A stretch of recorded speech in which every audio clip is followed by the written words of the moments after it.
عمر یار وفادار رسول است، عمر داماد زهرای بتول است. السلام علیکم و رحمت الله و برکاته. برادران و خواهران، همین چیز ما میخواستم بگم، همین چیزی که روی میکنن که پیامبر صلی الله علیه و سلم 20 اپریل تولد شده چی شده، خیلی سبحان الله شاید درست باشه. بله درسته. لیکن من همین تکش میخوام برای شما بگم که میگه که пошли эту 10 людям, кроме меня, и завтра будет одна хорошая новость нели ниса ради Аллаха. Субханаллах. خیلی برادر ای خواهری که امیر روی میکنین شما دقیق ناشریک میشین. نه وقتی نمی مثال میگیریم شما روی میکنین اگه خبری خش نمیشنوین چی میشه؟ در دلتون شک میدروید. چی میگن افسانه شاید افسانه باشه اسلام. نعوذ بالله. یا که شک ندارنتون میدونه پیش ایو که روی میکنین شما فکر کنین. سبحان الله فکر کنین آخه کو همی حدیث یا قرآنی که آورده که پیامبر صلی الله علیه و سلم همی گفت گفته. برادران التماس نخرین همین چیزا. من همچون به خاطر الله به شما میگم، دوستان میدارم به خاطر الله التماس ایرا پهن کنید، به همه برسونید و تا اینه میگن که سبحان الله الحمدلله، میگن که انام را فراموش نکنید. بعد تنیز می نویسن که 20 کس در روی که چی میکنی، 20 کس در روی که چه خبری خشم میشنوی اگر روی نکنی 20 سال چی میشه؟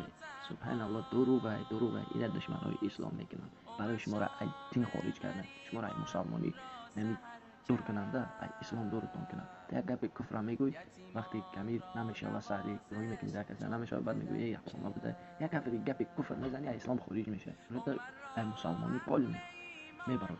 سبحان الله برادران همه را برسانید و التماس دیگه چی نکنین، باور نکنین امیاده و باقی در پناه الله باشین. الله نگهبانتون باشه. جزاک الله خیرا.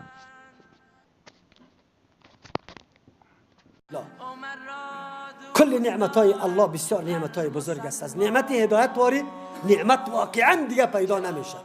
زمانی که ما و شما دیدیم خدا که نماز ما درست است، عمل به سنت پیغمبر ولو یک سنت باشه، الله توفیق میده، نصیب میکنه. سورت کهف خوندی، در این روز جمعه درودار زیاد خوانده تانستی الحمدلله. در این روز جمعه موقع سوال درخواست از الله سبحانه و تعالی بعد از نماز دیگر تا شام برات میسر شد. در این روز جمعه مسواک زدی، عطر زدی، کالا پوشیدی، غسل کردی. الله اکبر. شکری الله را بکش. الله برات اراده خیر کرده، الله برات اراده خوشی را برات کرده. از او خاطر ما واقعا نه تنها در هر مسجد اگر یک فرد یک شخص میبینم که نماز درست انجام میدم شکر الله را میکشم که الحمدلله الله برش زیاد کن، الله برش توفیق زیاد نصیب بکن.